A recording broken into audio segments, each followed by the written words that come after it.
Hi everybody, SeriousTrader here, back with our favorite interview subject, Bill Poulos. And Bill, you just released a new report yesterday that talked about a number of things that I think have come to a head in this past weekend, specifically the major collapses on Wall Street of some really cornerstone financial institutions, and yet another Federal Reserve bailout of a major Dow component. And your report talked a good deal about the turmoil in the stock markets over the last year and a half, and essentially how that really creates opportunity. And I wondered if you could take a couple minutes and talk about some of those things for our viewers today. Sure. Well, the post-World War II era is over, in my view, in terms of traditional investment models and business models, for that matter. And while that causes a lot of havoc in people's portfolios and 401ks and IRAs and so on, that also at the same time spells opportunity for folks that understand what trading's about. And what trading's about is getting into a market where a trend has begun and getting out before the trend's over with, and then going on to the next opportunity. It's a very short-term orientation versus long-term buy and hold investing.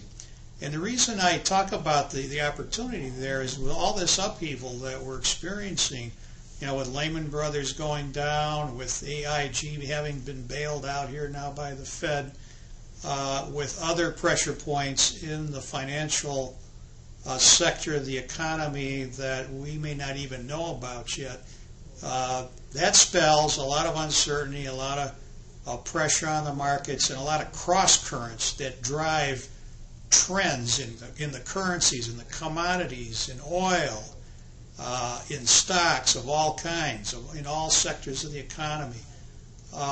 And no one can really sort out the impact of all these cross currents in any timely fashion to figure out, well, where's the next best place to invest my money? And so I say, why try that? Don't try to figure that out. Just have a way to identify emerging trends. And I'm talking about shorter term trends here. Have a way to identify those and then get on board when they start to materialize. Get on board. Don't think too much about, well, why is this happening? It's happening. Get on board, take advantage of it. Now, you must use good risk management, because you will not be successful on every trade you do or every trend you try to take advantage of. But as long as you maintain a good risk management strategy and look for those high probability, low risk opportunities that are popping up all over the place, you have the opportunity to do well in an environment where uncertainty reigns. Great. Thanks, Bill. You're welcome. We'll be back in a little bit with another question for Bill.